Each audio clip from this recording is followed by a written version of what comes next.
गर्दै पर्खिराखेको जम पानी परेको थियो बुढाबुढी यस्तो दौडेर आयो त्यो उकालोमा भनेर नि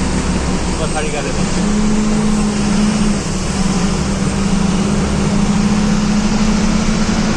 ट्राफिक आएर हटा हटा हटा हटा भनेछ बोट हटा भनेछ यहाँबाट लरङ गरेर बुढाबुढीलाई पक्रा पुग्लो मारि गरी गाडी ए लास्ट त्यो हाम्रो नि यहाँ बस्नेहरू राम्रो लाग्यो भनेर बिग्रियो गाडीले हटायो हटा भनेर अनि ब्रेकले धान्दा त्यो लोड गाडी हावा नभएको गाडी मलाई खै हटायो चढ्दा नि चढ्दा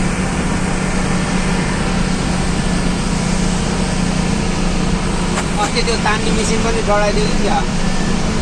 काकाको त तर यसपालि धेरै कुटेको भनेको ट्राफिक र पुलिस ट्राफिकलाई हो क्या ट्राफिक कार्यालय जस्तो सबै उडा होइन होइन यहाँ काठमाडौँमा मात्रै हो बाहिरतिर त्यति ट्राफिकलाई गरेर पुलिस अहिले दसैँ टाका अलिक कम भएको छ अहिले कस्तो कुटिया कुकुर गएर त्यो अर्का गाउँमा गएर कुकुर हुन्छ टाङ्गो पनि कुचेर हालेर त्यस्तो भएको छ अब सबै बनाउँछ त सियर लाइसेन्सवाला टाका होइन अब तपाईँको यसमा चाहिँ सुधार हुन्छ कोही होइन लाइसेन्सवाला डाका चाहिँ तिनीहरू सिधै बाउ हेन्ट्री गर्ने छोरा पैसा माग्यो मलाई त मागेको छ गाडी लिएर रोकेको बाउ हेन्ट्री गऱ्यो बन्दीपुर ढाटमा अनि छोराले पैसा दे भन्छ त्यो बच्चालाई त्यसो भन्ने हो त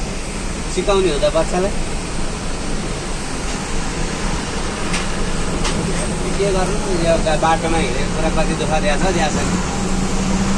गाडी चलाएको भर्खर थियो मैले नेपालगञ्जबाट चिरान लिएर आएको थिएँ काठमाडौँको खचक्के गाडी धेरै पहिलाको पैसा दिएन अरे भनेर मैले फाइन काटेको छु चिरान लोड ओभरलोड छ फाइन काटेको छु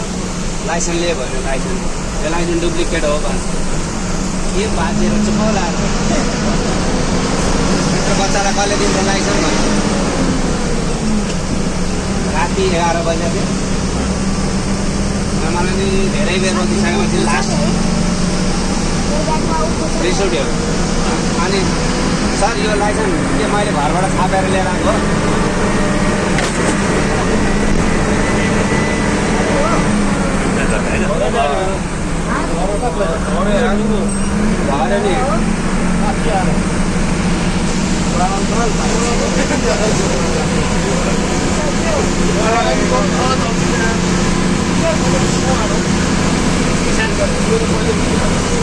तल लाखा कम्फर्ट